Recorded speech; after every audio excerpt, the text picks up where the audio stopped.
नाटक स्कंदगुप्त। पांचवा अंक, पांचवा दृश्य रण क्षेत्र। सम्राट स्कंदगुप्त भटार्क, चक्रपालित, पर्णदत्त, मात्रगुप्त, भीम वर्मा इत्यादि सेना के साथ परिभ्रमण करते हैं और गीत गाते हैं। सब एक ही स्वर में, जय राजाधिराज स्कंदगुप्त की जय। हूण सेना के साथ खिंगिल का आगमन। खिंगिल बच गया था, भाग्य से फिर सिंह के मुख में आना चाहता है। भीषण परशु के प्रहारों से तुम अपनी भूल स्मरण हो जाएगी। स्कंदगुप्त, यह बात करने का स्थल नहीं है। घोर युद्ध होता है। खिंगिल घायल होकर बंदी होता है। सम्राट को बचाने में वृद्ध प्रणदत्त की मृत्यु होती है। गरुड़ ध्वज की छाया में वह लिटाया जाता है। स्कंदगुप्त, धन्य वीर आर्य पर्णदत्त। सब आर्य पर्णदत्त की जय, आर्य सम्राट की जय। बंदी वेश में पुरगुप्त और अनंत देवी के साथ धातुसेन का प्रवेश। स्कंदगुप्त, मेरी सौतेली माता, इस विजय से आप सुखी होंगी। अनंत देवी, क्यों लज्जित करते हो स्कंद, तुम भी तो मेरे पुत्र हो। स्कंदगुप्त, हाँ यही होता, मेरी विमाता तो देश की इतनी दुर्दशा ना होती। अनंत देवी, मुझे क्षमा करो सम्राट। स्कंदगुप्त, माता का हृदय सदैव क्षम्य है।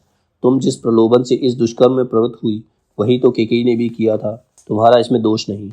जब तुमने आज मुझे पुत्र कहा तो मैं भी तुम्हें माता ही समझूंगा, परंतु कुमारगुप्त के इस अग्नि तेज को तुमने अपने कुत्सित कर्मों की राख में ढक दिया। पुरगुप्त, देव अपराध हुआ, पैर पकड़ता है। सम्राट।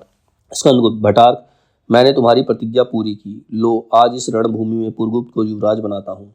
देखना मेरे बाद जन्मभूमि की दुर्दशा ना हो। रक्त का टीका पुरगुप्त को लगाता है। भटार्क, देवव्रत, अभी आपकी छत्र छाया में हम लोगों को बहुत सी विजय प्राप्त करनी है, यह आप क्या कहते हैं। स्कंदगुप्त, शत जर्जर शरीर अब बहुत दिन नहीं चलेगा।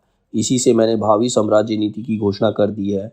इन हूण को छोड़ दो और कह दो कि सिंध के पार के पवित्र देश में कभी आने का साहस ना करें। खिंगिल, आर्य सम्राट, आपकी आज्ञा शिरोधार्य है। दृश्य बदलता है। छठा दृश्य उद्यान का एक भाग। देवसेना। हृदय की कोमल कल्पना, सो जा। जीवन में जिसकी संभावना नहीं, जिसे द्वार पर आए हुए लौटा दिया था, उसके लिए पुकार मचाना क्या तेरे लिए कोई अच्छी बात है।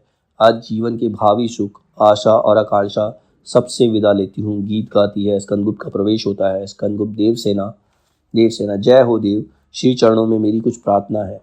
स्कंदगुप्त, मालवेश कुमारी, क्या आज्ञा है। आज बंधु वर्मा इस आनंद को देखने के लिए नहीं है। जननी जन्मभूमि का उद्धार करने की जिस वीर की दृढ़ प्रतिज्ञा थी, जिसका ऋण शोध कभी नहीं किया जा सकता, उसी वीर बंधु वर्मा की भगिनी बालवेश कुमारी देवसेना की आज्ञा है। देवसेना, मैं मृत भाई के स्थान पर यथाशक्ति सेवा करती रही, अब मुझे छुट्टी मिले। स्कंदगुप्त, देवी यह ना कहो। जीवन के शेष दिन कर्म के अवसाद में बचे हुए दुखी लोग एक दूसरे का मुंह देखकर काट लेंगे।